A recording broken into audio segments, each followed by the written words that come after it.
Pessoal, boa tarde. Hoje nós estamos aqui com o Luiz Otávio, do UF Viking Combat, que vai contar um pouco para a gente como que ele iniciou nessas atividades de treino de combate, baseado, no caso, em alguns combates da era Viking, que aparecem também em sagas, e alguns manuais que têm relacionados sobre esse tipo de combate. Luiz, queria te agradecer por estar aqui, né, no canal, obrigada aqui por vir, é um prazer te receber, e queria começar te perguntando como que iniciou essa trajetória, né, de criação do UF Viking Combat e a ter interesse justamente para ensinar sobre esse tipo de combate. Oi, gente, tudo bom? Meu nome é Luiz, do grupo UF Viking Combat, como foi dito. É, Como eu tive interesse? Então, é uma história um pouco longa, mas eu vou contar. Né? Desde pequeno eu sempre gostei de machado, de espada, armaduras, essas coisas assim. Eu via muito Power Ranger quando era criança, Cavaleiro do Zodíaco, e os animes assim que eram famosos na época lá em 97, 2000, por aí. E aí eu me interessei muito por essas coisas, né? Por esse mundo de armaduras e armas, né? E aí, com o tempo, eu fui crescendo e aí eu descobri o anime Naruto. E no anime Naruto tem um personagem chamado Sasuke que ele usa uma espada. E eu achava muito legal como ele usava a espada, que ele usava a espada de maneira rápida, cortava todo mundo, ninguém conseguia ver o cara. Eu achava, porra, cara, que maneiro, eu quero saber como é que usa essa espada, cara, como é que usar essas armas, né? Aí eu comprava aquelas katanas de brinquedo que vende aí em qualquer lojinha na rua, né? Essas arminhas assim, bem pra criança mesmo. E ficava sozinho treinando em casa, tentando imitar os movimentos do Sasuke, tentando imitar movimentos de videogame, imitar movimentos de filme, que era a única coisa que eu tinha como referência, né, de aula. Eu queria saber como é que usava, eu pegava e ficava imitando, e então se tornou uma coisa muito natural para mim. Porque eu realmente ficava criança desocupada, né? Criança só estuda e não faz mais nada. Eu só ficava brincando depois da escola e eu era o dia inteiro. Então eu me acostumei com as armas e peguei muito gosto por isso. E aí passou um tempo, né? Bastante tempo, no caso, né? Já adulto, já crescido. Se não me falha a memória, foi em 2018, por aí. Eu conheci um grupo de esgrima aqui no Rio de Janeiro, que não é um grupo muito bem querido pelos seus pares, né, aqui no Rio de Janeiro.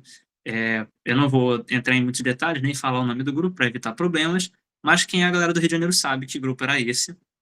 E eu me envolvi com essa galera porque, embora eles tivessem ideais que são contra o que eu acredito e falavam muitas besteiras, besteiras pesadas, eu realmente relevava como sangue de barata porque eles eram o único grupo aqui no Rio que ensinavam e, gostando ou não, eles ensinavam bem. Eles sabiam como usar os manuais, como usar as espadas, né? E eles ensinavam espada longa, que não era o que eu queria fazer. Eu queria aprender com escudo e a espada viking, machado, essas coisas. Mas os preceitos de combate, eu aprendi algumas coisas com eles.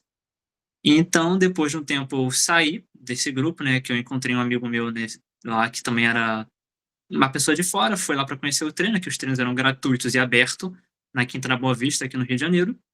Eu conheci um cara chamado Paulo, e a gente se deu super bem, e a gente decidiu fazer um grupo de história antiga, né? Principalmente ele focado em Roma, e eu nos germânicos. E aí o nome do grupo, né, era Bellatorius Antiquitatis. Hoje em dia a gente já não tem mais esse grupo, né? A gente desfez o grupo. E lá foi quando eu, de fato, peguei as armas viking e a espada e fiquei todo dia, toda vez que a gente marcava um treino, a gente treinava, vinha gente de fora, a galera que nunca conheceu negócio de espada vinha treinar com a gente e eu ensinava a parte dessas armas. Porque, né, a arma germânica, as espadas que os germânicos usavam não são tão diferentes das espadas que os vikings posteriormente viriam usar, né? Tanto que se você for pegar as espadas lá do século VII, por aí, elas são remanescentes desse período aí dos germânicos e foram se desenvolvendo, se transformando nas que a gente conhece como espada viking, né? Por assim dizer, né? Espada viking. Não é o nome da espada, não é espada viking. Era a espada do período, mas ficou popularizada com eles. E o escudo também, né? O escudo redondo, que provavelmente também era um dos formatos que os germânicos e os celtas também, né, usavam como de escudo. E aí, em 2019, eu caí dentro em só estudar sobre isso e conheci um canal no YouTube chamado Jimmy Cator, que o nome do o cara que é o dono desse canal, né, é o Roland Warzecha. Acho que ele é um alemão. E ele tinha vários vídeos ensinando sobre a espada e o escudo de maneira que eu nunca parei para ver. Que eu fiquei, caraca, é verdade, dá para fazer isso, tem essa interação, eram interações que faziam muito sentido com as armas, né? E aí isso me ajudou a aprofundar mais no conhecimento. E aí eu tô nessa caminhada até hoje.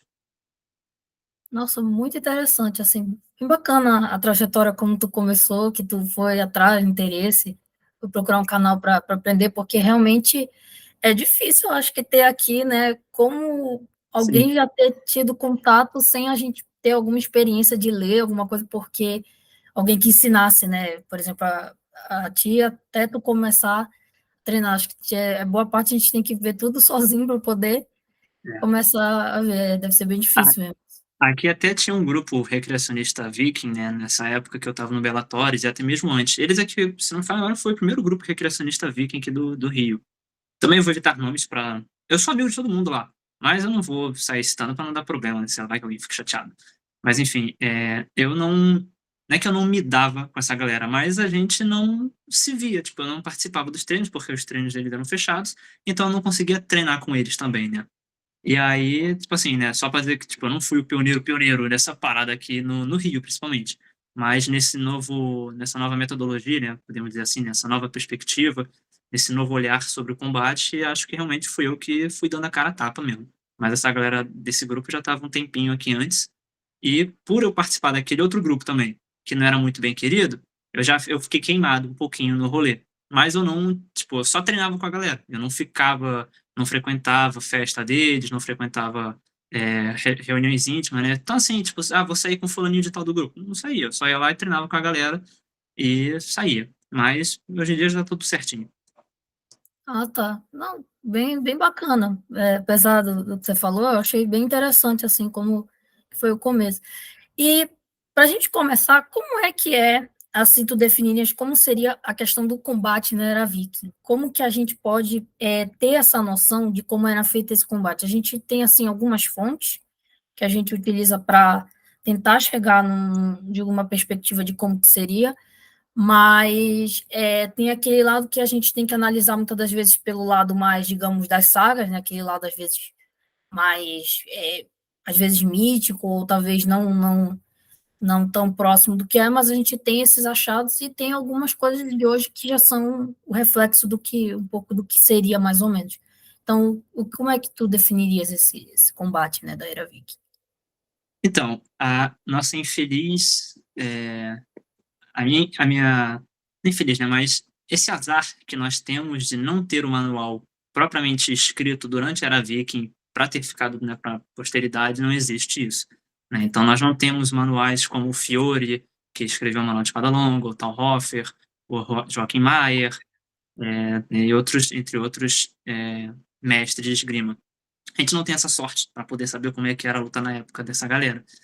Mas, como eu falei antes, né, o Roland Varzeka, ele me ajudou a trazer uma luz nova que não foi só depender da saga para poder destrinchar esse combate, e sim de como você entender a mecânica das armas, propriamente, né, que me ajudou a trazer essa nova luz, porque o jeito como ele abordou o escudo viking foi através do manual, do primeiro manual de esgrima que a gente tem, que é o MS 33, né, que é de espada e broquel, e lá ele utiliza o, se não me falha a memória, eu acho que é a sétima postura, tem um nome lá, né? Mas é a sétima alguma coisa que você mantém as armas para frente. E ele parece que pegou essa aposta e colocou com o escudo viking e casou muito bem, né? Ele pegou o manual mais próximo, assim, depois da Era Viking, né? Que eu acho o M33, se não me falha a memória, foi escrito no século XIII. E aí ele pegou esse manual e tentou colocar o escudo viking até que coube. Claro, não tem como a gente utilizar o escudo viking, né, que tem, pode ter até 1,80 m de diâmetro. Você não pode usar um broquel que tem 40 centímetros, 50, né, que é minúsculo. Então, mas você consegue pelo menos colocar ele para frente, como você faz com o broquel, em vez de manter ele assim chapado, como tem em muitos registros, ou as pessoas acabam achando que se usa o escudo, né? Parecido também com o escudo grego, que ele tinha, você segurava aqui na mão e ele segurava aqui também no braço, né? Que você mantém ele assim, então o escudo fica chapado para frente. O escudo Vic, se você usar assim, você acaba com mais desvantagens do que vantagens. Então, se você colocar o escudo para frente, em vez de ficar assim, inclinado, você consegue bastante vantagem na luta. E foi essa abordagem que o Jimmy Carter trouxe e que eu achei muito interessante para poder desvendar como é que talvez fosse mesmo usado, porque faz mais sentido, pelo menos na minha visão e na dele e de algumas pessoas, faz mais sentido você utilizar o escudo dessa maneira do que como simplesmente uma parede para bloquear, né? A gente usa o escudo para movimentar a arma da pessoa, né, junto com a sua espada, para você movimentar o escudo e a espada do oponente, seja travando a espada, travando o escudo, cegando o adversário com o escudo na frente e atacando, do que você usar como se fosse um grego, que você segura assim próximo, como se fosse uma parede, e você, através dela, você vai dando pancada e aguentando todos os golpes nesse escudo. E as sagas, elas acabam indo para esse lado fantasioso, né? Porque as sagas não são uma fonte primária que a gente pode, de fato, se basear. A gente pode, elas são uma fonte literária, mas dá para tirar algumas coisas delas que conseguem casar com essa abordagem que o Jimmy Carter propôs, né? E eu achei interessante consegui achar algumas passagens, né? Tem também aqui na saga do Nial, que é essa daqui que eu estou lendo, tem um momento que o guerreiro está com, por exemplo, um machado longo, né? Eu não tenho nenhum machado aqui para poder mostrar, mas ele vai tirar uma satisfação com uma pessoa e no meio da briga essa pessoa saca uma espada menor, né? Do que uma espada viking convencional, que é mais comprida, uma espada menor. E o cara pega o machado, ele mira no pulso do guerreiro, né? Ou seja, provavelmente o guerreiro estocou ele teve um reflexo mais rápido e bateu no pulso, desarmando o seu agressor, ao invés de tentar acertar na cabeça logo, né? Eles estavam num barquinho, né? Tipo esses barquinhos de pesca. Ele mirou ali e jogou o machado depois no rosto do agressor, né? Ou seja, ele bateu, derrubando a faca, quebrando o pulso do cara e acertando depois o rosto dele, né? Então isso foi uma maneira que eu vi de como tinha uma técnicazinha, já dá para ter uma noção de uma técnica, porque, né, a gente pensa no machado como aquela arma bruta que você vai amassando as pessoas e batendo, pá, só que ele não é para ser usado assim, né? E nessa passagem foi muito claro para mim como ele conseguiu ser cirúrgico e mirar no ponto né, do pulso dele, né, que é onde ele iria receber um golpe, ou seja, ele impediu que ele se machucasse e depois atacou o guerreiro, como bem entendi, porque já tinha neutralizado a ameaça, né? Então, é uma das abordagens que você pode ter na saga que ajuda a, a conhecer melhor um pouco o combate, né, da Era Viking. Ah, bem interessante. Isso que tu falou das passagens, eu acho assim que é um ponto crucial realmente, porque essas passagens elas dão assim também uma noção, por mais que tenham aquela coisa mítica, né? Eu Sim. lembro até que eu acho que tu chegaste a comentar que tem eu não lembro onde foi, que tem uma cena que justamente ele utiliza o machado, ele consegue atravessar, só que não tinha como ser possível isso ser feito, eu não, Sim, sim. porque iria prender e lá descreve que ele conseguiu atravessar com, eu É, acho. essa passagem também está aqui na saga do Nial, só que, poxa, eu já estou um pouco avançado, se eu não conseguiria achar com exatidão onde é que foi esse momento que o escudo pegou, né, que a espada pegou no escudo, mas é justamente isso, porque se a gente for tomar as armas como nossa fonte primária, né, por assim dizer, a gente tem que entender como é que elas são feitas, como é que o escudo é feito, como é que a espada é feita, o ponto de balanço dessa espada, o peso da espada, né, e o escudo da Era Viking, ele era um escudo mais fininho, de fato, ele não era um escudo robusto, né, então quando você for ver a espessura, né, do escudo, ele era bem fininho, ele não era grosso, né, uma madeira assim bem grossa, ele era bem fino, justamente para a espada poder travar no escudo do adversário. Tem uma passagem na saga do Nial que ele escreve justamente isso. O guerreiro foi bater na cabeça do outro, e o outro guerreiro botou o escudo na frente, travando a espada dele no escudo dele. Então ele conseguiu girar o escudo, desarmar o agressor e acertar um golpe nele, vencendo a luta desse jeito, né? Então, e é claro, tem também várias passagens nas sagas que o guerreiro pega uma espada e simplesmente destrói o escudo até a empunhadura, né, onde se segura o escudo. dependendo de como esse escudo for feito, se ele for feito somente de madeira, tem que saber como é que foi feita essa qualidade da madeira, ela foi colocado da maneira tradicional, né, que são as placas de lado, ou ele é uma chapa só de escudo, só de madeira. Tem que ser, esses detalhes da saga não falam, óbvio.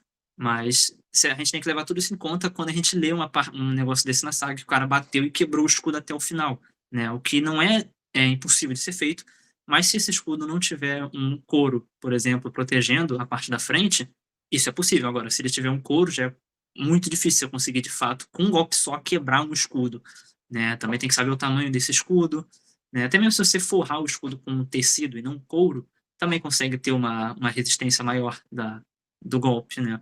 E um guerreiro experiente, conhecendo, tendo colocado em prática as armas viking, né? Tendo colocado em prática armas afiadas, a gente vê como não vale a pena você dar um golpe forte se a pessoa tiver um escudo, porque a arma provavelmente vai morder no escudo.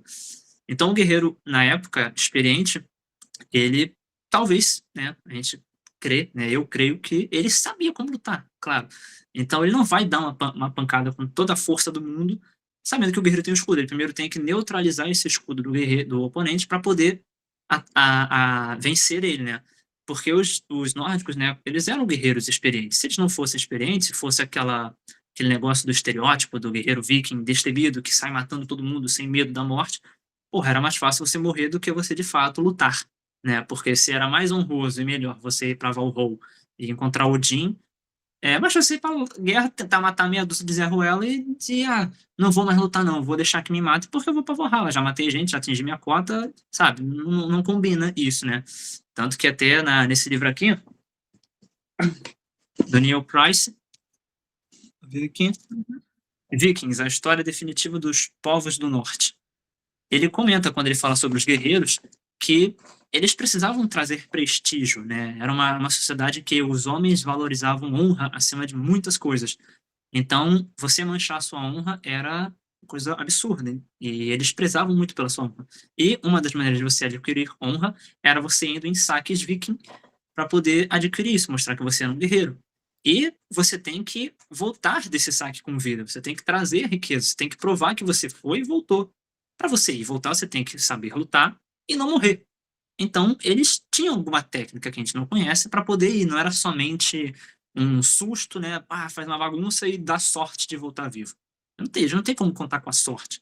Até porque algumas pessoas que participavam dessas invasões não eram guerreiros 24 horas por dia, não eram da guarda real de alguém, eram só pessoas que sabiam lutar e tinham que ir, né, para essas expedições. Nas sagas islandesas, né, a gente vê muito isso de pessoas que não são guerreiros vão, né, e se for principalmente um protagonista da saga, ele não vai morrer tão cedo. Então ele vai com várias outras pessoas que provavelmente também não são guerreiros, pegam um barco, vão lá, saqueiam e voltam.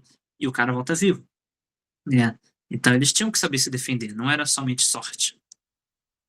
Não, isso é muito interessante isso que tu comentaste, porque de fato tem vários momentos que acabam definindo, né, o tipo também como tu falou, da forma do combate, momentos que talvez mostrem um outro lado, talvez, digamos assim, do combate na era viking como uma proposta assim, que talvez fosse algo estruturado no sentido também nicho, eles tinham também essa perspectiva, né, da questão do Valhalla, isso tudo também é uma forma muito interessante de se analisar, né, que aquela elite guerreira, ela estava associada também, muitas das vezes, ao deus Odin, mas com aquela missão também do combate, né, aquilo fazia parte, a luta com Sim. o lado religioso, vamos dizer também. Exatamente. O lado religioso ele andava junto, né? Como você falou, quem era guerreiro 24 horas, normalmente, majoritariamente, né, era da elite econômica da época. Então, era uma pessoa que tinha como ter uma vida boa, um acesso, talvez, a um cuidado melhor das cicatrizes de batalha, uma alimentação melhor e, principalmente, um treino melhor, né? Então, por isso que esses guerreiros, né, quando eu assumo que eu estou lendo alguma saga, eles vão se encontrar, a gente assume que eles têm um treino pelo menos parecido com o desses homens, né? E, eu também sempre assumo que quando vai haver alguma invasão, alguma batalha assim importante, o chefe, né, ou o rei do local, vai mandar a sua tropa de elite, vai mandar seus melhores guerreiros. E esses melhores guerreiros têm essa noção na cabeça de que um escudo morde a espada se você bater com força, né? Eles têm uma noção de, pô, será que aquele cara vai ter armadura? Será que aquele escudo vai estar bem ajeitado? Tem também a ideia de que não quer perder a sua vida, porque se você perder a mão já fica complicado de você lutar novamente, né? Embora você pode, né? E atrelado isso tem a parte do místico, né?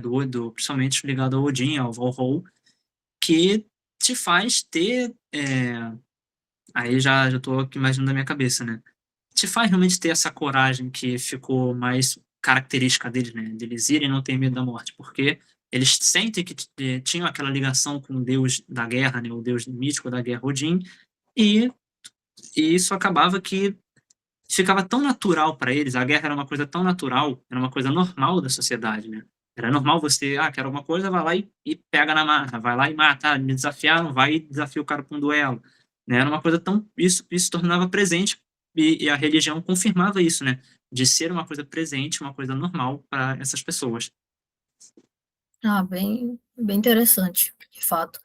E o próximo questionamento é justamente sobre como que funcionava um pouco de cada uma dessas armas, como que tu, digamos, também utiliza elas baseado um pouco nessa documentação, e como que a gente pode ter uma noção de utilizar um pouco delas como um escudo, a espada. Eu queria também até que tu dissesse como é que é a diferença entre o escudo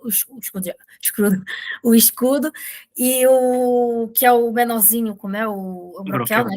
O broquel que é o menorzinho, né? Qual é a diferença entre os dois, assim? Então, vamos pegar, tipo, cada arma, né? Eu vou tentar dar passar por cada uma delas. Vou começar com as mais simples, né? O broquel eu não vou abordar tanto porque uma defesa que eu não utilizo muito. Eu não luto muito com broquel, mas ele imagina que fosse a sua mão redonda e pode ser tipo de ferro ou de madeira, e ele é mais como se você estivesse usando a sua mão para bloquear o golpe da espada do inimigo, por exemplo, né? A espada e broquel, era uma luta bem mais técnica, de você ficar com a espada e ficar tentando passar, passando pela espada, pelo broquel, né, do oponente para conseguir acertar, né, porque você também, se luta, tem várias maneiras de você utilizar. A minha maneira favorita, e que também o Jimmy Carter também usa, é usar as mãos bem próximas. Então o broquel vai estar aqui, né, a minha mão direita vai estar aqui protegendo e a espada vai estar aqui assim para fora. Então eu estou atacando atrás da minha defesa. Com o escudo viking é bem parecido com isso. Essa que é a principal semelhança, né, do broquel e do escudo. É você atacar por trás dele. Você mexe o escudo você mexe o seu escudo para mexer o do oponente, criando brechas, e você ataca com a sua espada, né? Bom, então deixa eu passar para algumas armas mais simples, né? A lança, primária arma, né? A arma a gente chama de o rei das armas, porque é a arma super eficaz e efetiva. É um graveto comprido que você espeta a pessoa e mantém ela longe. É a arma que a gente usa há milênios, né? Para fugir de predador e caçar nossas presas. Muito eficaz. Não tem muito o que se dizer assim dela, porque ela é realmente muito simples no quesito de como você atacar, né? É mais você fintar, né? Ficar não deixando a lança parada, porque se você deixar ela parada fica fácil para o escudo poder tirar ou para o machado poder tirar ela. Então você mantém ela sempre em movimento para a pessoa nunca conseguir ver onde está a ponta, e principalmente finta. Então você finta em cima e ataca embaixo, ou ataca embaixo bem rápido e rapidamente já mira no rosto para a pessoa abaixar a defesa e ser acertada no rosto, né? A lança tem esse tipo de movimentação. Ela não para de se mexer, porque se ela se parar, você pode acertar com a sua espada e tentar quebrar o cabo da lança, ou você pode travar o seu escudo na ponta da lança e movimentar a lança do inimigo. O machado de uma mão, né? Eu tenho até, deixa eu ver se eu consigo pegar aqui para poder mostrar. Esse aqui é o machado que eu tenho de uma mão. Tem um desenho aqui, não dá para ver por causa da luz, ou é assim que faz? Não dá para ver. Desenho de um estilo artístico, né, o estilo Borre. Mas enfim, esse aqui é um machado de uma mão, né? Ele não é tão comprido, no vídeo pode até parecer que mas ele tem, se não me falha a memória, tem 70 centímetros esse cabo.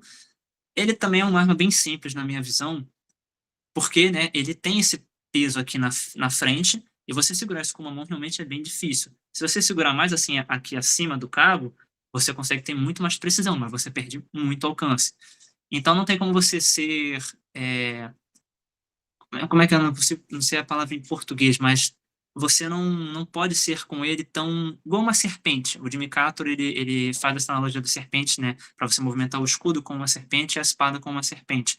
Você consegue ter leveza para movimentar ele, passar pela arma do oponente, né? Você não consegue ter isso. Ele é realmente uma arma de golpes contundentes e você principalmente puxar o escudo da pessoa, ficar puxando ou cutucando o escudo para fazer o escudo rotacionar.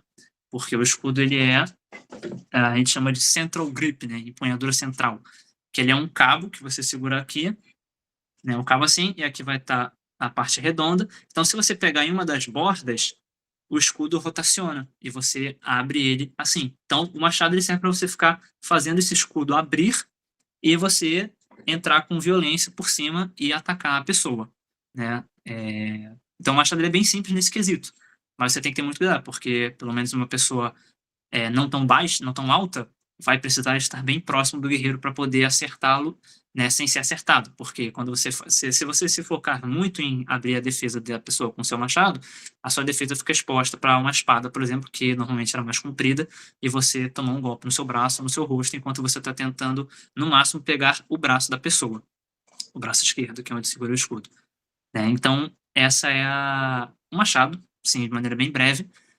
Eu gostaria de passar para o machado de 2 mãos, mas eu não tenho como mostrar ele aqui, porque além de que ele é bem maior, né, o que eu tenho está na academia, que é onde eu dou as minhas aulas de combate. Mas ele era uma lâmina bem maior do que essa, né, bem mais comprida, o gume do machado, e o cabo também era maior, podendo chegar... nós temos achados arqueológicos inteiros, né, digamos assim, de madeira, né, porque a madeira dissolve com o tempo. Então, deteriora com o tempo. E aí, o maior cabo que nós temos achado é 1,20 m, o cabo de um machado. Então, assim, se você colocar DNX, né, que é o nome tipicamente desse machado, né, machado danês, ou Great Axe, Battle Axe, você vai ver pessoas usando cabos enormes, cabos chegando até 1,80 m, né? Só que arqueologicamente isso está incorreto. E geralmente quando a gente vê isso é para alguma modalidade específica de combate, que existem 3 modalidades de combate. Né? Eu posso até falar disso depois. É o estilo Eastern, Western e o Huskarl. Né? Tem gente que prefere chamar outro nome, mas eu chamo de Huskarl o nome desse estilo de combate. E no Western Style, acho que é Western, que é o Ocidente, os cabos são compridos. Mas o machado de 2 mãos, ele é a arma que eu mais gosto, que foi a arma que eu quis começar a... até esqueci de comentar isso no início, né? Como eu conheci como eu entrei nesse mundo viking, né? Em 2015, a minha namorada me mostrou a série Vikings, e eu fiquei, achei da hora, achei muito legal. Na época, né, os figurinos eram legais, né? Depois que a gente estuda, vê que não era aquilo. Aí tem essa triste surpresa. Mas eu gostava muito do personagem Rolo, né, o irmão do Ragnar, que usava um machado grande de batalha. E quando eu vi ele cortando todo mundo com aquele machado, eu achei, cara, que da hora, uma arma pesada que onde você bate, você derruba o que tá na sua frente, como se você fosse um chefão de videogame. Cara, que da hora, quero aprender essa arma, né? Então, desde dali eu comecei a focar muito nesse machado. E só que ele não é como a gente vê nas séries e como as pessoas costumam dizer que ele é, né? Como se fosse uma arma de destruição em massa que você bate e derruba o que está na sua frente. Ele é uma arma muito mais que você pode usar de maneira cautelosa, quase como uma lança também, que ele não deixa de ser parecido com uma lança. Ele é um pedaço de ferro num cabo comprido. Então, você segurando ele bem perto do final do cabo, você usa ele como uma lança para poder incomodar o inimigo, né? Ele não conseguir avançar, porque se ele avançar, ele vai direto na arma. E você usa ele principalmente com fintas, também igual a lança, fintando em cima, atacando embaixo, fintando embaixo, atacando em cima. E, diferente do machado de uma mão, você consegue puxar o escudo, mexer, movimentar mais o escudo de maneira mais segura, porque os seus braços estão lá atrás e você tem 2 mãos no cabo, o que te dá muito mais controle. Inclusive, isso é até um teste que eu estou pretendendo fazer, agora talvez em abril eu consiga, que é pegar um dos meus machados e afiá-lo e ver como ele vai reagir contra um escudo, e daí tirar talvez uma nova ideia que eu não faço ideia, não conheço, ou confirmar o que eu já tenho de noção sobre essa arma e como ela interage com o escudo, que na época era ainda, né, esse machado ele começa a ser usado principalmente no século X, né, assim, vamos falar assim, aproximadamente começa a ser usado, né, começa a ser desenvolvido que ele vai, se a gente for pegar a tipologia Peterson, ele vai do tipo L e aí ele vai migrando, né, vai se transformando no tipo M, né, que é a tipologia do DNX. E aí ele começa mais ou menos em 1940, por aí a começar a ser introduzido, né? E nessa época a cota de malha ainda não era tão difundida como foi posteriormente. Então a maior defesa mesmo que um nórdico da época poderia usar é um escudo. Então eu foco principalmente em como esse machado interage com o escudo, que é a maior defesa, né, que ele é a maior defesa no sentido de ser mais abundante, que é que o machado iria enfrentar. Porque se você for contra uma lança só, é uma outra dinâmica, e se for uma pessoa somente com uma espada sem um escudo, aí o DNX é soberano. Ele consegue atacar com muito mais ferocidade, e você pode, de fato, bater como se fosse uma arma de destruição em massa, porque se você tem sem uma espada, a espada não vai segurar o impacto do peso do machado, e muito menos o seu braço ou a sua mão. Então, tem esse porém do machado. E ele é, então, uma arma, assim, mais... como é que eu posso dizer? Porque a palavra me vem só em inglês na cabeça. Mas ele é muito cirúrgico. Você faz coisas cirúrgicas com ele, de atacar rápido no joelho, principalmente no joelho, cutucar o escudo, tentar pegar a mão da pessoa, né? Porque você abre o escudo, você pode pegar na mão dela, que é a parte que fica mais exposta. Então você fica fazendo esse jogo de cutuque, cutucando, empurrando, puxando e fintando. É o que mais funciona para o machado. Bom, passando para a espada, né? Também tem uma aqui. Essa é a minha espada. Eu já comprei ela já tem um tempo, mas eu não lembro agora, se não me falha a memória, acho que ela é um tipo S, da tipologia Peterson. E como é que é a diferença da espada Viking para a espada que depois foi usada na espada Ibrokel, por exemplo, que é a espada que aparece no I-33, né, o manual que eu falei antes. A espada do I-33 tem um ponto de balanço próximo da guarda. Ou seja, a ponta, né, se mexe, você consegue mexer a ponta mais próximo da sua mão. Então você consegue fazer assim com a ponta, com muito mais facilidade. Então você consegue colocar a ponta onde você quiser com muito mais rapidez. Com essa espada, não. O ponto de balanço dessa daqui especificamente, deixa eu ver se eu consigo acertar. Por aqui, ó. Aqui está a guarda e aqui está meu dedo. Isso tudo aqui deve estar uns 17 centímetros. Isso faz a espada parecer muito pesada. Porque você não consegue movimentar tão bem a ponta da espada, mas em compensação você ganha um poder de corte absurdo. Muito, muito absurdo mesmo. Em vários registros que tem na saga, né, aí cabe da gente querer levar isso ao pé da letra ou só como uma parte literária, em que você tem combates em que o guerreiro consegue cortar o fêmur da perna da pessoa com uma espadada só. Um osso bem duro como o fêmur, ele corta como se não fosse nada. Eu falo até que parece um sabre de luz, que onde essa espada corta, ela tira o que está na frente. Então essa espada,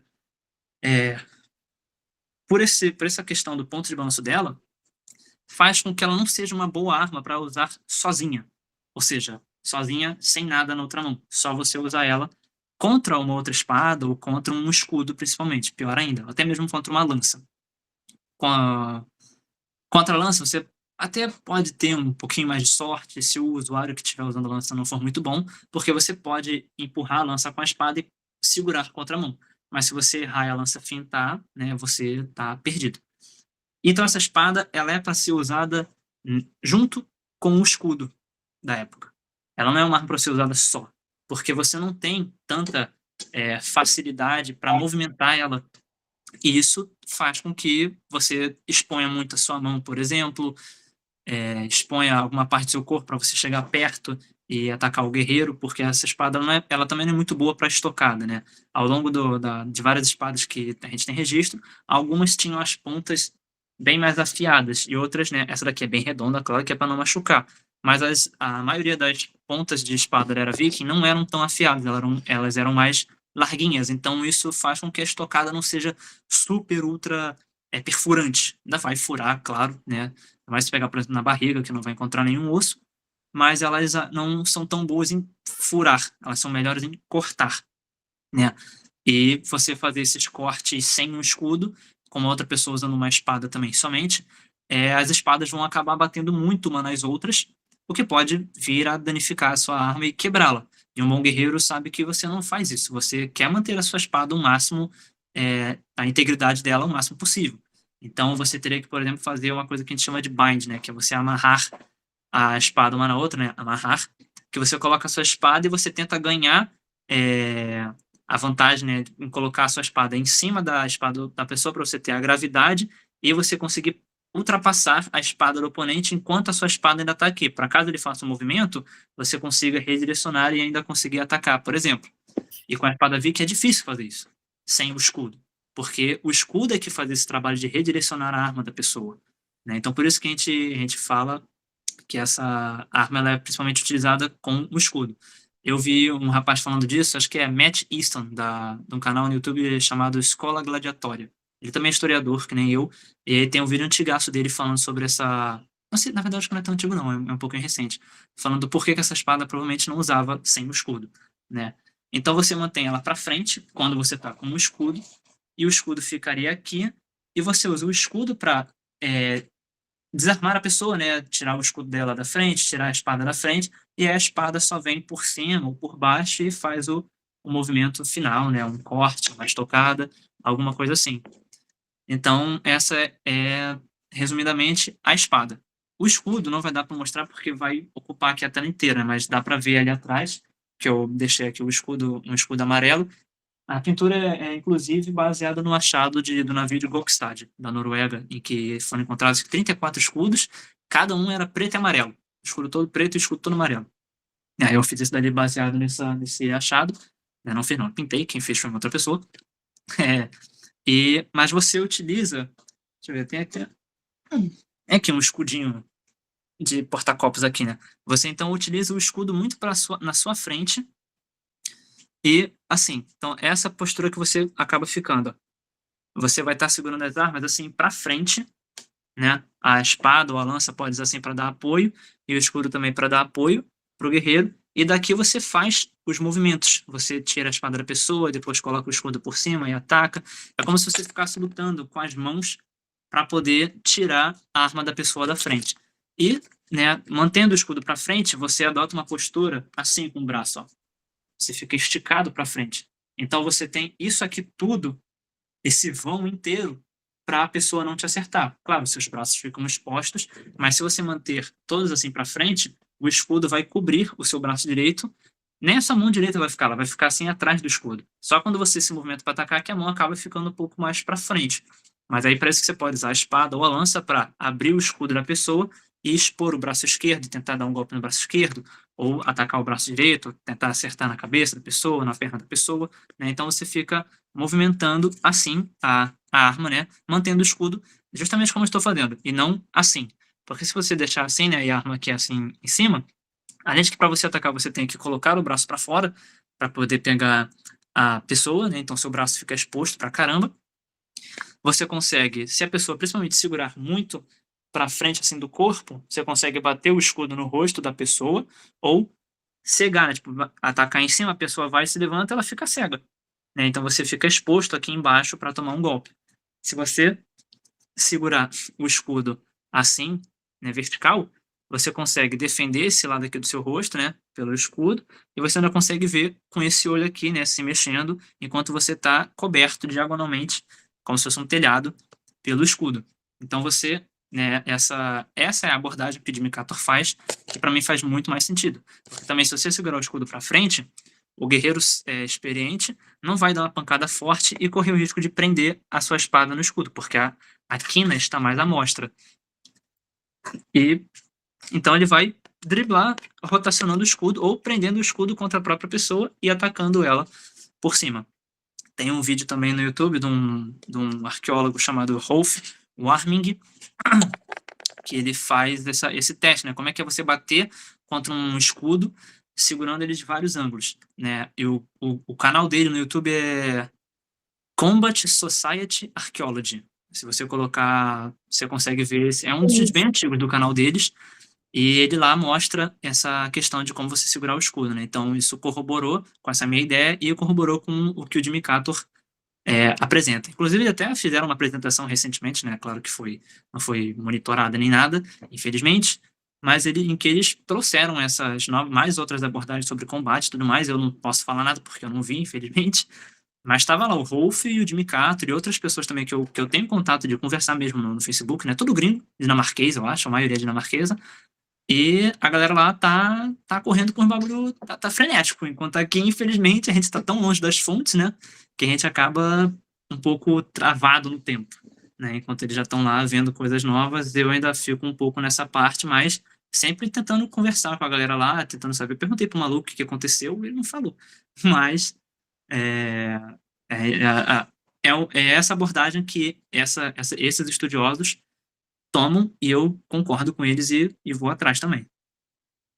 Nossa, muito interessante. Deixa uma aula aqui de combate. Porra, Achei falei bastante, desculpa, gente. Não, eu Mas gostei isso a beça, porque eu achei bem técnico, assim, como tu falou, eu achei muito legal, porque a gente às vezes não tem aquela noção. Olha, por exemplo, eu achava muito, eu acho que foi uma vez que eu vi um treino do Viking Rib Museum, que eles fizeram, né, que ele ensinou, né, e aí que eu fui descobrir que não fica usando na frente, porque a gente, quando vê muitas das vezes a série, os escudos, né, a gente tem aquela noção de que o escudo ele vai ficar aqui o tempo todo, eles estão todo aqui na frente. Só que, na sim. verdade, você tem que usar assim de lado e ir driblando. E você percebeu que tudo que eu falei aqui, eu não citei a saga em praticamente nenhum momento. Porque isso não é exposto na saga. O que a saga corrobora é que, por exemplo, como eu falei, se você segurar o escudo assim, a espada trava. E tem vários vídeos na internet de você botar, tipo, colocar Viking Sword versus Viking Shield. Você vê essa interação. Inclusive, tem um canal de um outro cara também que eu conheço, acho que é Arthur, o nome dele. Ele é sueco ou polonês, não lembro. É Hirdman, o nome do canal dele. Hird, né? Hirdmen, ou é Menen. Hirdman. E lá ele tem vídeos assim mostrando como é que é um machado contra a lança, um machado de uma mão, de duas mãos, a espada e a lança tendo essa interação toda com o escudo, né? E tem também lá fora alguns desses grupos de museu e tudo mais que eles fazem algumas apresentações que eu também não concordo muito, né? No sentido de fazer mais aquele bate-panela, né? Pá, pá, pá, pá, pá, aquela trocação rápida que não combina muito com o combate, ao meu ver, pelo menos. E então, assim, às vezes a gente não consegue nem tomar como referência algumas coisas que eles fazem, né? Mas, assim, se a gente for parar para pensar, eu não posso afirmar que eles estão errados, porque a gente não tem nenhuma fonte para de fato, era assim, hein? Se não seguir assim, tu tá errado. Não tem como falar. Se para eles faz sentido, eu não reclamo. Eu não vou achar 100% condizente para mim, tipo, não faz sentido. Mas eu não vou falar que você tá errado, que você é uma pessoa mal estudiosa por causa disso. Se você se sentir combate, se você se sentir confortável e gostar do que estiver fazendo, cara, por mim é bom porque é mais conversa sobre combate, que abre possibilidade de você conversar com outra pessoa e até mesmo pode ser que nessa bagunça que essas pessoas lá de fora fazem, você consegue até pensar, pô, peraí, isso até que faz sentido, sabe? Eu sou muito aberto nesse quesito. Eu falo que esse meu posicionamento é só um posicionamento meu e de algumas outras pessoas aí por fora que olham o combate viking por essa lente, né, que eu falo. E tem outra gente que vai mais numa movimentação muito mais rápida, que eu não sou muito fã, mas eu não demonizo nem condeno e falo que você tá errado, hein? Não, tá certo. Segue aí o baile, porque eu também, se a gente descobrir amanhã um documento viking e falar que eu tô errado, porra, eu tô errado. Fazer o quê? Né? Aí eu vou ter que admitir. Se a gente achar uma fonte, fala, você segura o escudo desse jeito e ataca de tal jeito. É assim que um guerreiro na época luta. Pô, ferrou. E aí não foi o que eu estipulei, nem que o Roland Varzek, né, o Jimmy Carter, estipulou, estamos errados. Fazer o quê, né? Faz parte. É verdade, as fontes elas vão mudando o Elas sempre tempo estão todo. sobrevivendo, né? Era vi que eu digo que é um trabalho constante, até como até o professor Johnny uma vez falou, é um trabalho que vive a gente tendo que mudar, né? Tem que atualizar. E as minhas pesquisas, depois de um tempo, eu também vou fazer atualização, porque depois vai É, precisar. Eu já pesquisei também, já vi que já teve umas mudanças. sim. E uma coisa que tu estavas comentando é que há três tipos, né, de forma de combate. Eu queria que tu explanasse justamente, já que tu mencionaste que tem Então, esses. de maneira bem simples assim, existe o Eastern, Western e o Huskarl.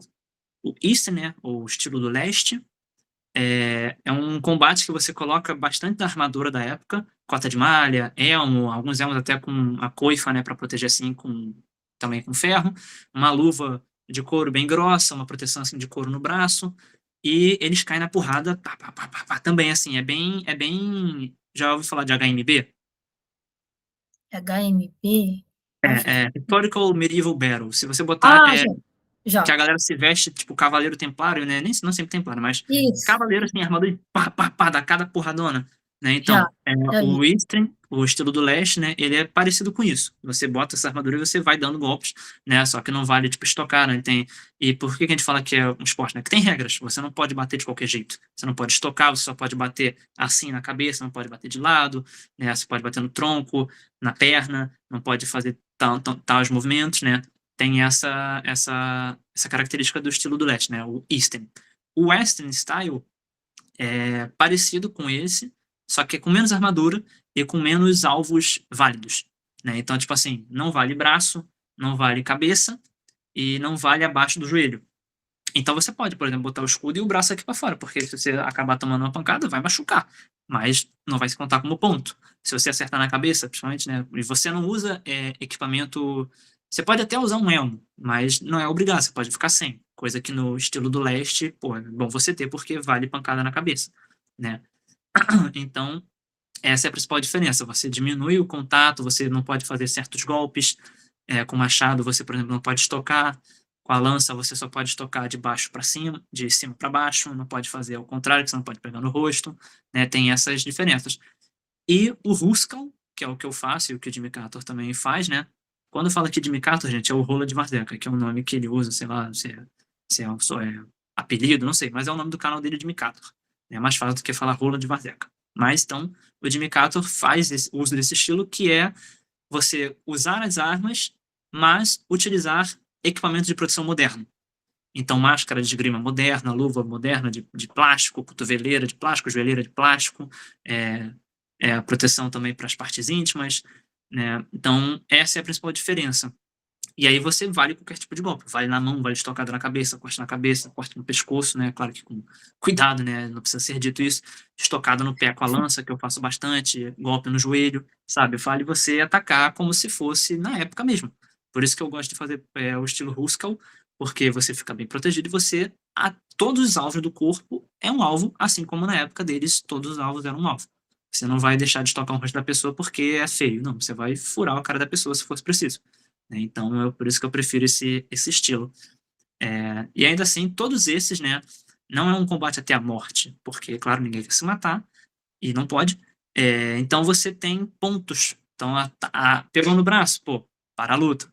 Mas, é bem provável que se você estivesse lutando, um golpe no braço talvez não te detenha de imediato, a menos que você arranque o braço da pessoa com um golpe em cheio, com um machado ou uma espada. Aí você decepa, a dor da pessoa vai ser tão grande que ela se distrai naqueles 1 ou 2, 3 segundos e você consegue dar um golpe definitivo. Ou você cortar a perna, cortar o joelho. Cara, uma vez eu tava treinando com um amigo meu, treinando de brincadeira, o machado simplesmente deu um toque no meu joelho. Eu desci no chão. Só, tipo, quase como se fosse um choque. Agora imagina a pessoa que leva o machado com força e acerta no seu joelho. Você cai, não tem o que você fazer. Então, você consegue finalizar depois disso, porque é um corte no joelho, embora não mate na hora, né, é uma dor absurda, né? Então, o ponto, se pegou no joelho, para, porque conta com ponto. Pegou no rosto, para. Às vezes não pegou nem tão forte, mas para, né? Porque essa é a parte do esporte desses 3 combates específicos, né? E na vida real, não. A adrenalina quando sobe, se você não tomar um golpe no olho, na garganta, nos dedos, no joelho, o combate não vai parar tão cedo, né? O combate continua. Então essa é a principal diferença que cada esporte tem, né? Ah, bem interessante. Esse do HMB, acho que tem muito, eu vi mais em São Paulo, que realmente eles ficam É, frenéticos, o pessoal de cavalaria, aqui é. eles Aqui no Rio ficam de Janeiro muito. também tem um grupo, são meus amigos também, né? O Raziel, do grupo Mamutes, Mamutes RJ. E eles fazem lá na minha academia, né? Eu chamei eles para lá para poder ter mais coisa medieval nessa academia que eu dou aula. E é isso mesmo, cara. Eles vão, cada pancada, se ouve cada barulhão, né, das armaduras, pá, pá, e é uma parada bem mais pra show mesmo, né? E É maneiro, eu gosto, mas eu não faria, não. Deve doer bastante uma pancada daquelas. Nossa, imagino. E o segundo, que tu falou que tem menos proteção, acho que a pessoa deve Então, eu sentir. também conheço um rapaz, né, desse grupo, que é o Lucas Cardoso. Ele tem a Liga de Combate Viking brasileira. Eu já participei de um campeonato deles. É, e eu falo para ele, cara, eu gosto de participar, porque aquilo é combate, eu tô no meio, eu quero poder estar. Mas eu não sou muito fã, cara, porque eu tô tão acostumado a lutar com mirando na mão, mirando no braço, na cabeça, que eu fico, caraca, como é que eu vou passar aqui? Porque se eu for no combate real, eu posso dar uma estocada para cegar a pessoa e depois pegar na cabeça, ou cegar e pegar no braço, e nada disso vai poder, sabe? Então isso acaba me limitando um pouco, mas também aqui no Brasil a gente tá tentando, eu e ele, a gente tá tentando conseguir aumentar essa cena, né? Ter, mesmo que seja no estilo wrestling, que não é um estilo que eu sou muito fã, é combate viking, então assim, tem a palavra combate viking, eu quero estar no meio e eu ajudo a propagar, se forem pessoas decentes, né, eu ajudo a propagar e, né, é isso. Então ainda estamos nessa caminhada aí com uma liga de combate viking brasileira. Eu não faço parte da liga, né, eu sou só amigo do cara que é o dono, mas eu tô também sempre ajudando ele nesse quesito quando a gente consegue. Nossa, eu gostaria muito. Acho que tem muita gente que também deve estar interessada, porque eu sempre quis aprender também o combate da Arabica. Eu acho super Sim, legal, né? Eu tenho aqui, mas não são funcionais, é réplica. Ainda vai ter funcional, né? Ainda mandei fazer os funcionais, vai ter o machado, que atrás vai ter um monte de coisa, lança. Mas eu acho bem legal. Eu gostei também muito de arquearia da Arabica, passei a me interessar muito. E ele é eu também acho assim maneiro. que está faltando mesmo, acho que ter, né, essa cena para poder trazer o pessoal que Pois sabe, é, fora em vários lugares, é. eu fico, tipo assim, um pouco chocado, porque, pô, quando a gente vai em eventos, assim, medievais, no geral, né, não é só focado em coisa viking, quando a gente vai pra lá, eu vejo uma opção de gente, assim, interessada, e a galera fala, pô, vi a série Vikings, eu gosto da luta, só que aí, pô, na hora que eu chamo o povo, pô, eu dou aula e tudo mais, se quiser, tipo, a galera não vai, ou a galera acaba só gostando de ver o combate por ver mesmo, não sabe que dá pra fazer de maneira segura, né, que tem pessoas que pelo menos pessoas decentes que se preocupam com o seu parceiro de treino, né? Que, ó, oferece equipamento e tudo mais de proteção e treino legal. E é mesmo se você não tiver dinheiro para comprar, você pode fazer uma espada de espuma, né? Estilo swordplay e lutar, né? Para conhecer, porque você tem proteção, mas aí é legal também você procurar pessoas que conheçam o combate para você poder não só fazer nada contra o swordplay também, né? Mas não lutar como se fosse swordplay e lutar de fato como se fosse essa parada técnica, né? Como eu expliquei mais cedo aqui na entrevista. Eu fico assim abismado, né? Mas eu percebo também que isso, pelo menos aqui, é a minha visão só aqui no Rio. Pra mim, parece que no Rio a galera não curte muito isso. Já em São Paulo, pô, São Paulo tem uma porção de gente que é muito afim e tudo mais, né? A Vila Viking, que também sou grande amigaço Uhum. do Paulo, dono da Vila, o cara é super gente fina pra caramba.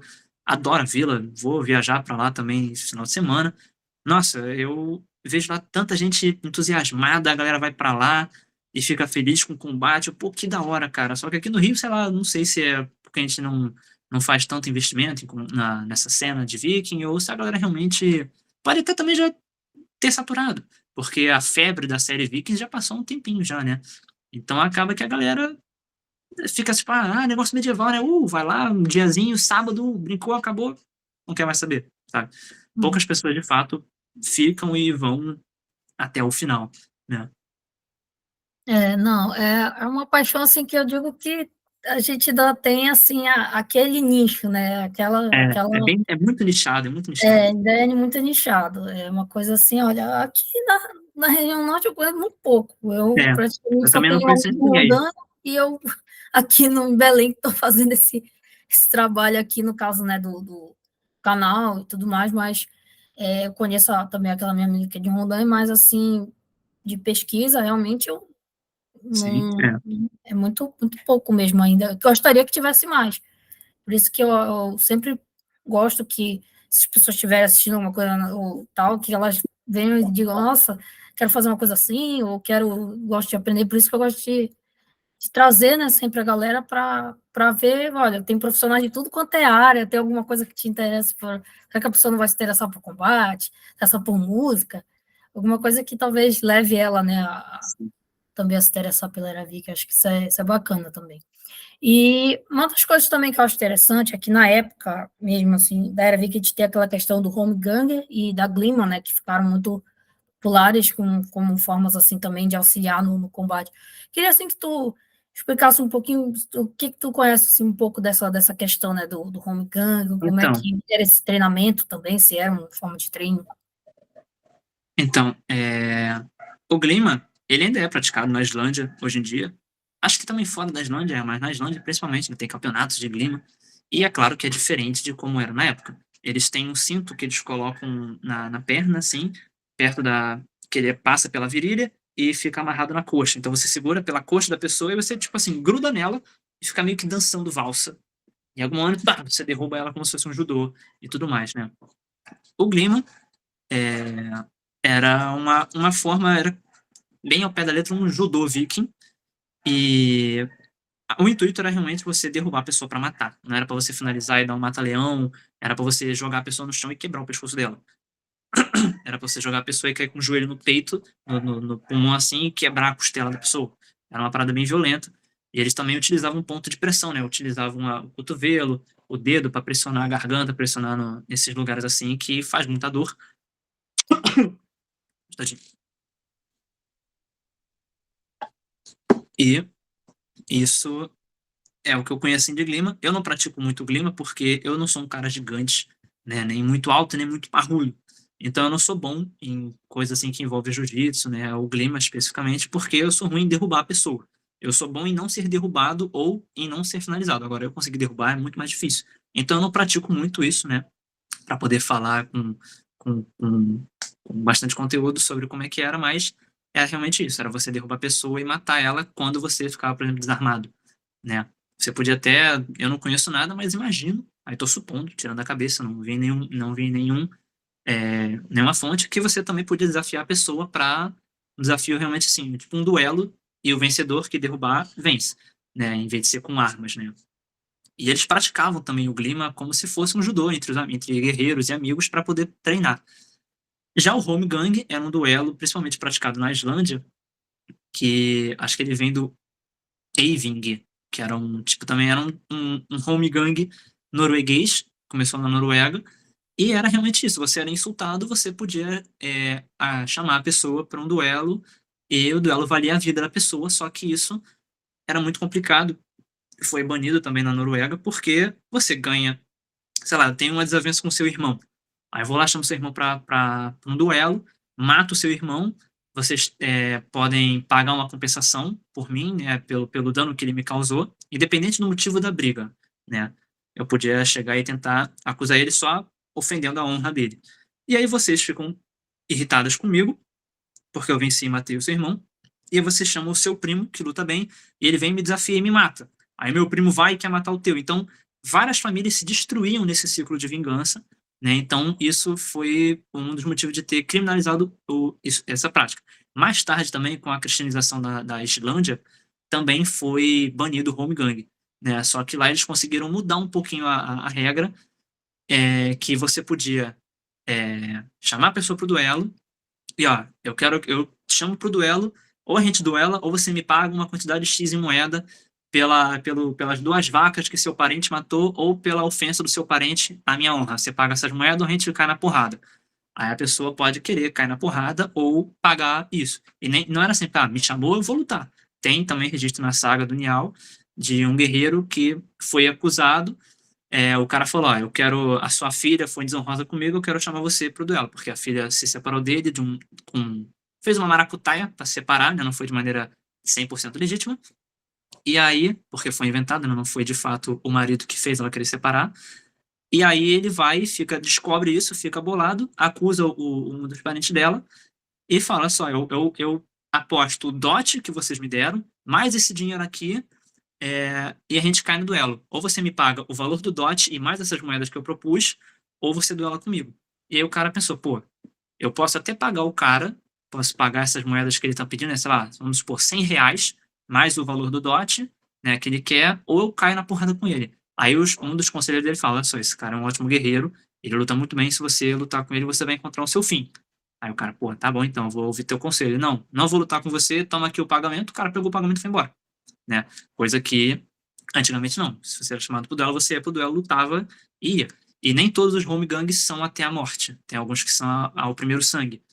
Então tem na saga, acho que essa daqui, também veio junto com a saga do Nial. Essa saga daqui é a Não, é saga de Gunn, maravilhoso.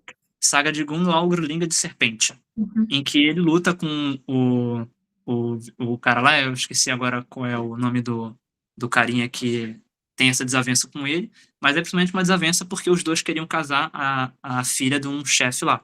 Uhum. E aí eles estão lutando, a espada, o Gunlaug vai atacar, a espada dele bate na espada do cara, eu acho, no escudo, e uma lasca de espada bate no rosto dele e sangra. E aí, né, como eles estipularam antes do duelo, que seria até o primeiro sangue, um dos caras falou, ô, tá sangrando o cara, tá sangrando.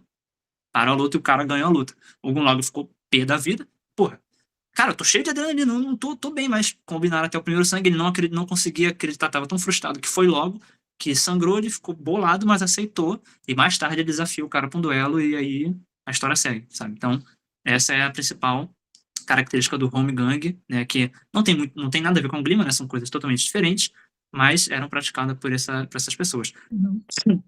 Ah, eu lembrei o nome, viu? O nome, quando tu falaste, é o Rafni, né? Acho Hum, que é isso. Rafni. deve ser esse o nome do, É, do carinha. Deixa eu ver, tô até que falho. Ai, cara, é complicado, né? Hrafn, o nome do cara. é uma história bem, bem interessante. Eu Leva achei mal para todo legalzinho. mundo, Eu achei de bem certa legalzinho. forma. Foi É, mó história. E no final é uhum, trágico, mas é, é legal. é verdade. Essa tradução do Theo é maravilhosa. Ainda bem que tu Sim. indicaste aqui também, para É. que Só ela não sei vale se dá muito pra, a pena. só não sei se dá pra comprar, né? Porque foi um box lá de um site, né? Eu não sei se eles vão recolocar, né? Não sei.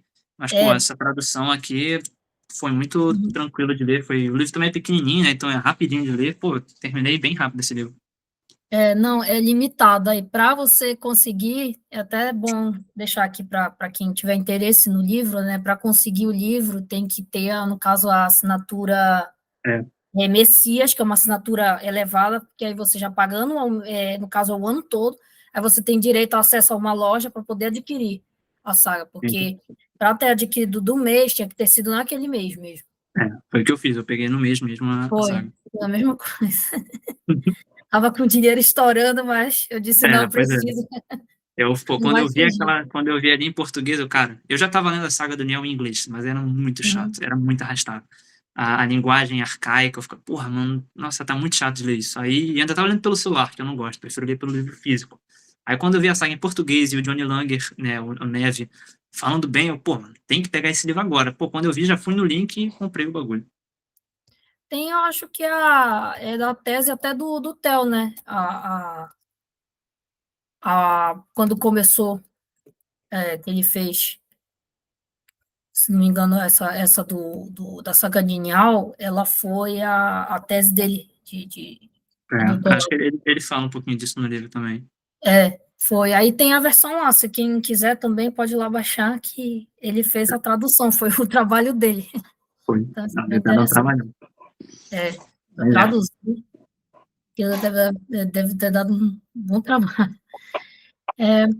E para a gente finalizar, queria justamente também te perguntar, quando as pessoas vão, né, justamente procurar por um combate Teravic, quais são as expectativas geralmente que ela tem? Ela chega assim, eu quero treinar como Ragnar, e qual é a perspectiva que tu passa também para as pessoas? Olha, não é bem assim que o treino vai ser, não, não, não é para aquelas das pessoas procuram, né? Pô, quero aprender, mas eu quero como se fosse lá como eu vi, não sei aonde, no filme, de The Last Kingdom, o tipo Sim. assim.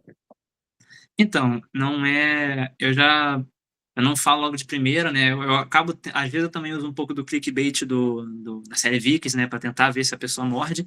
Mas, como eu falei, como a série já tá em queda, né? Fica mais aquele negócio. Você tá vendo a série Vikings? A pessoa, não, eu já vi, já tem um tempinho. A pessoa viu, pô, eu vi, gostei muito, né? Mas tudo já acabou. Ninguém tá, tipo, tô vendo agora a série. Poucos são que eu vi assim.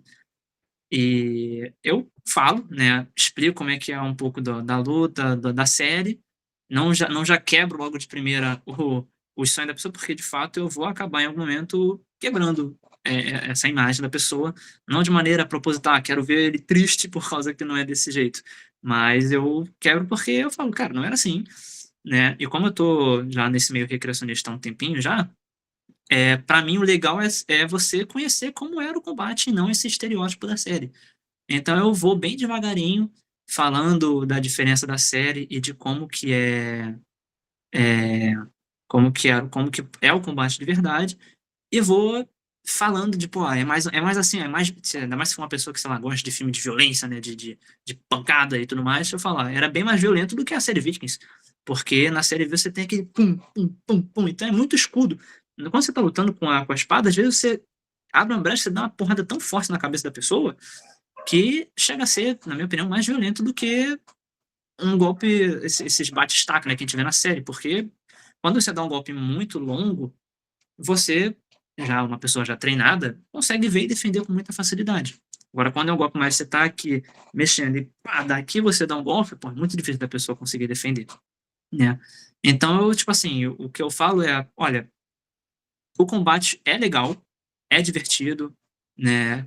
Se você principalmente gostar de armas e da cultura Viking no geral, e não da série Viking, mas da cultura Viking no geral, é, eu falo que a pessoa provavelmente vai curtir porque a pessoa vai se sentir como um Viking. Eu explico, né, como a gente fez aqui, como era você ser um guerreiro nórdico, e se a pessoa de fato gostar dessa cultura, gostar desse povo, da religião, da roupa, do território geográfico, né, Noruega, Dinamarca, papá, se a pessoa curtir mesmo esses aspectos, o combate vai vir como mais um jeito de você se aproximar dessa cultura e de conhecer mesmo como é que era o combate, né? Um dos meus alunos, o Guilherme, ele não é super fã da série Vikings, mas ele gosta dessas coisas medievais e tudo mais. E aí eu comecei a mostrar pra ele sobre o combate, e ele foi, tipo, curtindo pra caramba, gostando da luta, né? E ele também gosta de um anime Vinland Saga, que é uma recomendação também, que a gente vai vendo, Vinland Saga é muito melhor do que a série Vikings, na minha opinião. E aí, por gostar muito desse anime, ele acabou vindo, né, pra conhecer, porque ele tem esse apelo do anime. Mas aí as pessoas vêm e eu só falo que, assim, você quer lutar como um viking de verdade? Ó, o viking é isso daqui, ser um viking é fazer isso, papapá, papá, e a pessoa, caraca, que legal, curti, então. Lutar é assim que eles lutavam. E a pessoa vai, se a pessoa gostar de como é o ritmo da luta, como é utilizar as armas, a pessoa acaba ficando e vida que segue, né? Então eu tento sempre falar, você não vai lutar igual a série Vikings, mas alguns detalhes pode ser que te lembre a série, sei lá, uma coisa assim que você vai curtir. E sempre falo, pô, se você gostar de luta, se gostar de armas medievais, viking, Idade Média no geral, as chances são grandes de você gostar. Principalmente se você gostar, tipo, eu gosto muito da lança, eu gosto muito do machado, né? Então quando você ensina isso, a pessoa, cara, que legal, e fica mesmo. E aí eu fico feliz, porque quanto mais gente treinando comigo, mais feliz eu fico, né? Quanto mais gente eu posso ensinar e poder lutar com essa pessoa, eu fico também feliz bastante com isso. Nossa, bem, bem bacana. E queria, eu sei que a gente ia finalizar, mas eu queria te perguntar, já que tu mencionou o Vinland Saga, né, já que tu assististe, e achei bem legal isso, o que tu Sim. acha da forma de combate apresentada lá? Que tem uma mistura, né, um pouco com, eles pegaram coisa japonesa e meteram lá no meio de viking, mas o que tu Sim. achou de alguns aspectos de combate, de armas? Como é que tu Cara, definiria? o que o autor fez, né, o Makoto Yukimura fez com esse trabalho, eu acho que ele fugiu bastante do estereótipo de anime. Porque o Thorfinn, né, ele não é um herói. A gente vê uma criança traumatizada por vingança e pela morte do pai, e ele fica louco atrás do cara que matou o pai, e ele se sujeita a entrar em várias enrascadas para poder tentar matar o assassino do pai dele. E a gente vê, tipo, é legal que ele não romantiza isso. O Yukimura, ele, inclusive, ele faz o contrário, ele mostra como esse lado violento da época, né, isso é claro, ele mostra isso através de uma visão contemporânea, né, então ele comete um anacronismo, mas, porra, a gente sabe que não é para representar a negócio. O Makoto Yukimura nunca falou, quero fazer igualzinho na época. Ele quer, de fato, falar sobre a questão da violência, né, da série. Isso eu não lembro de ter visto em algum lugar ele falando com essas palavras, mas fica claro para quem vê as duas temporadas e quem segue o mangá como ele foca nessa questão do Thorfinn não ser um homem violento. O que é ser um verdadeiro guerreiro? E ser um verdadeiro guerreiro é você não matar as pessoas, é você ter compaixão com elas. Né? Então vai muito contrário do que de fato era na época, que era matar o cara mesmo. Os caras eram bem mais violentos. Mas, tipo assim, o combate lá, né, eu vou pegar tipo, os dois combates mais legais, né, que eu me lembro, que é o do Thorfinn contra o Thorkel, né? O primeiro combate é legal porque você vê um garoto pequeno contra um cara gigante, o Thorkel, eu vi na internet, ele tem acho que 2,10 m, alguma coisa assim, 2,20 m. O cara é um armário, gigante. E o Thorfinn ataca de maneira cirúrgica, que é onde ele pode atacar. Então, assim, ele sabe que ele só pode atacar daquele jeito, porque o cara é muito grande. Na série Vikings, você não vê em nenhum momento um guerreiro pensando em como atacar, só vê os caras batendo sem pensar. E lá você vê o Thorfinn pensando, poxa, principalmente na primeira luta deles, né, na Ponte de Londres, né, o Thorfinn olha, pô, o cara tá com uma cota de malha. Né, a gente sabe que em Hollywood cota de malha e armadura não é nada, os caras cortam e não sai pra nada. E aí o Thorfinn olha e vê, cara, eu só posso atingir no pescoço e nos braços, que são pontos vitais, principalmente no sovaco, ele mostra lá o sovaco. Ele pensa, então, vou ser rápido, vou entrar na guarda do Thorkel e vou tentar atacar ele. E ele paga o preço por isso, porque o Thorkel é um armário, então ele consegue aguentar vários golpes e pegar o Thorfinn e vencer ele. No segundo duelo, o Thorfinn foi mais esperto e viu, cara, não consigo avançar. Eu tenho que minar a estamina dele e causar danos, e aí quando ele se cansar eu ataco. E aí ele vai atacando pulso, braço, tentando pegar na perna e tudo mais, que é onde ele consegue ficar exposto.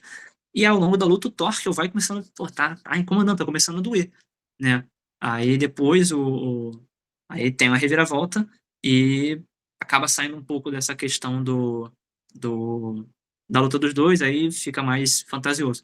E antes disso, né, também tem a luta do Askeladd, né, que é o vilão, junto com o Thorkel, em que os homens dele se voltam contra ele. E a gente vê, tipo, ele tirando a lança, segurando e atacando o guerreiro, se abaixando no golpe de machado, por exemplo, para poder passar e deixar o cara cair. Ele tira as armas da frente, já logo em seguida ataca, né? Tem um lá que eu acho que ele tira a espada e cega o adversário e continua. Ele mira nos braços do cara para poder desarmar ele da lança, né? Ele segura a lança, pega no braço. Né? Aí tem uma hora que o cara dá um golpe com o machado e bate assim na armadura dele, que ele sente uma pancada forte, e aí ele fica irritado. E aí vem a parte que o Yukimura com certeza se inspirou nas sagas, em que eu acho que ela corta um cara no meio, pegando o elmo até o umbigo dele. Então, assim, claro que isso é falso, né? Tanto que até os guerreiros, cara, que ele cortou o cara com o elmo, como assim? Né? Mas isso é só para deixar grandeza no Askeladd. Mas o combate em si no Vinland é muito bem estruturado, é muito melhor do que a série Vikings e o Último Reino, por exemplo. Tem muito mais esse cuidado em como as armas interagem, né, nesse universo do Vinland. Eu gosto muito. Se quem quiser ver, tipo, primeiro ver Vinland, Northmen, né, o Homem do Norte, e depois ver Vikings e Último Reino, e por aí segue. Ah, sim, acho que essa ordem realmente é perfeita, porque eu acho que o Homem do Norte, ele evolucionou muita coisa, né? O Vinland também trouxe muitos elementos, apesar de que eu acho que algumas coisas da luta, o jeito como o Thorfinn luta, eu acho muito mais próximo, às vezes, a jeito, às vezes, dos ninjas lutarem um pouco, que foge Sim, um pouco dessa faz um perspectiva pouco. mesmo da era viking. Isso é um pouco de falha, assim, mas não é uma falha que ele disse assim, não, Que é estraga tudo, proposital, pois é. estraga tudo, é proposital. E eu acho que até a própria perspectiva do personagem, né, como tu falaste, acho que Sim, do Thor, que eu acho que ele é aquele como se fosse meio modo berserk, né? A gente tem um berserk até só que eles sim. dizem que ele engole tipo um negócio de um O cogumelo lá que não cogumelo, procede, mas é, eles insistem nessa ideia e acontece, né? sim, Um cara sim. que utiliza isso é bem interessante mesmo, da gente analisar. Luiz, queria muito te agradecer por ter Eu vindo que aqui no agradeço. canal, né? Eu estou assim, muito feliz assim, de ter te recebido, né? Porque o canal, inclusive, eu já vou até falando aqui um pouco para o pessoal, né? Que vai dar uma paradinha um tempo nas entrevistas, né? Mas foi um prazer imenso te receber. Assim, foi muito legal a conversa, eu gostei bastante, porque eu gosto muito dessa área de combate, acho bem legal. Então, assim, fica aqui meu muito obrigado, viu, por ter vindo aqui falar um pouco desse Ah, assunto. eu que agradeço, cara. Eu gosto muito de poder falar sobre esses assuntos, e quem for me dar espaço e for uma pessoa boa, uma pessoa legal, como o seu canal, já tive também várias vezes em conferências do Neve, né? Então eu fico muito feliz de poder estar aqui trazendo esse tema para um público diferente, quanto mais, como eu falei, quanto mais eu puder lutar, falar sobre e estar com pessoas que gostam sobre combate dos nórdicos, né, combate viking, eu fico feliz e agradeço muito o seu convite de poder participar aqui do seu canal. Ah, tá certo, eu que agradeço. Vou só aqui parar a gravação para a gente se despedir aqui.